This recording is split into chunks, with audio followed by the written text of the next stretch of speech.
度故高度觉悟者的岁生化现被认证为大修行者的转世，一再重返人间，只为了能够利乐众生。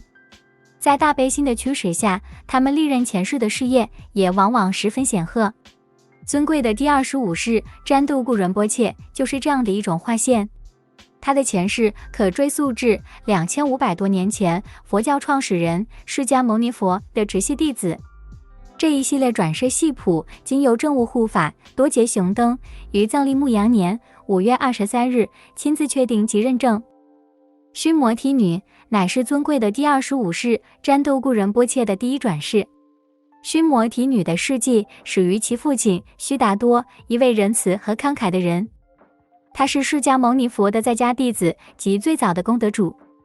这名富有的慈善家深信佛法，特地为佛陀建造了第一座佛寺祇陀园，这也是佛陀的主要居所。须摩提女在这样的环境下成长，自小就见证了许多前进世师的事迹。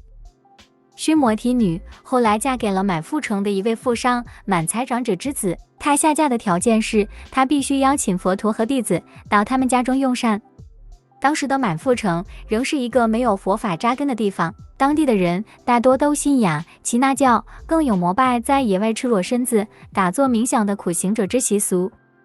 每当须摩提女夫家之人邀请这些苦行者到他们家中接受食供时，都会让她觉得非常不自在。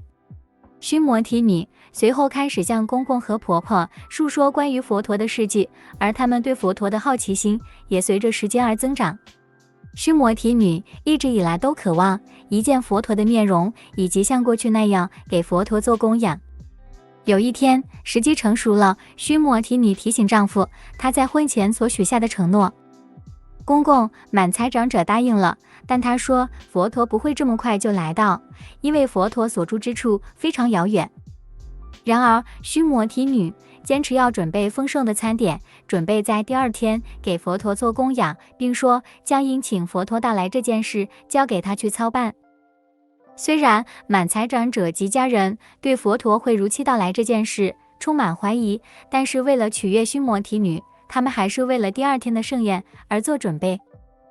就在那个晚上，须摩提女攀上房顶，手持香火，面向祇陀园之方向并祈愿。须摩提女以此文作祈愿，祈请佛陀及眷属前来接受供养。无事不知、无事不察的佛陀遥听须摩提女的祈愿后，便告知阿难转告其他弟子，准备动身前去须摩提女所居住的地方，即满富城。须摩提女对佛陀至诚的祈请，自那时起变成了如今佛教仪轨中祈请仪式的雏形。第二天，须摩提女的家中因为准备迎接佛陀及眷属的到来而充满喜庆的气息。家中侍者都忙于清理房及准备下厨。须摩提女心里充满着信心，她在为上师到访的准备工作上事事亲力亲为。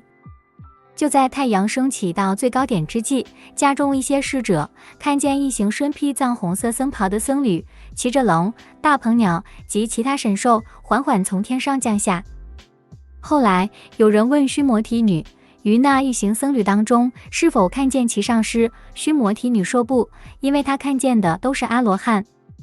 其实佛陀就在那些阿罗汉的最后面骑坐着一头狮子。在从天而降之时，佛陀分身成18个化身，每个化身走向通往满富城的18个城门。接二连三的神奇事迹让城中本来不信佛法的人们都对佛法升起信心。满富城中的外道者无不因佛陀展示的神通力而感到敬畏，他们有的跪下，有的则虔诚的礼拜，因为他们都已经亲见佛陀的面容。后来当须摩提女及家人在家中供养佛陀时，佛陀意识到须摩提女家不可能容纳城中的人们，于是佛陀将须摩提女的住家转化成以月光石及宝石盖建成的金碧辉煌的建筑。这么做是为了让在屋外的城中人们能透过房子光亮表面的反射而看到佛陀。须摩提女恭请佛陀到房子里，并给佛陀做供养。为了回报须摩提女，加上须摩提女的丈夫及亲人听闻佛法的因缘经已成熟，佛陀于是给在场的人们说法。为了听闻佛陀说法，上千人挤满了须摩提女的房子。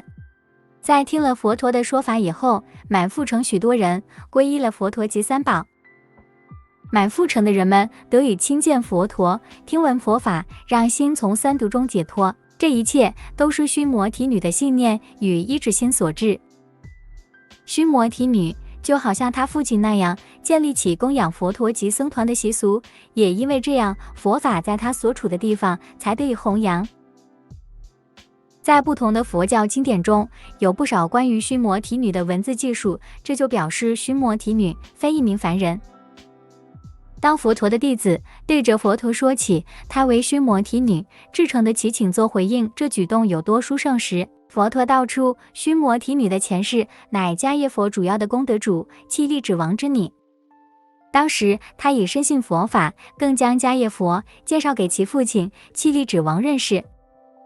须摩提女在更早的转世曾是一名给辟支佛之圣殿供养一花圈的贫女，这位贫女当时还发愿生生世世都要做供养。须摩提女的事迹完全展示对佛法的依止心，而这个依止心带来的成果就是无数众生得以听闻佛法。须摩提女终其一生都在侍奉佛陀及为佛法奉献，给无数前来听闻佛陀开示的众生带来利益。据说他在这一世以在家佛门弟子的修行证得阿罗汉果位。这也意味着，不管我们是在家弟子或出家众，我们都能在修行中取得成就。在当今的佛教课程中，仍会教授关于他的事迹，来提醒身为修行人的我们要保持谦卑，也要时刻把握机会，实修慷慨布施，以及给众佛菩萨做供养。以上就是今天全部的内容。总结来说，须摩提女给佛陀供香的这一举动，开创了给诸佛做供养这个至今依然在各个宗派实修的久远传统。须摩提女供香及念诵祈请记的举动，开创了念诵祈请文的传统。须摩提女的一生给我们留下的，都是富有修行意义的遗产。不仅如此，据说须摩提女继续置身于娑婆之中，更化为伟大的佛教大师或凡人，继续利益更多众生。最后，愿将这个视频的功德回向给所有的母亲众生，愿一切母亲众生离苦得乐。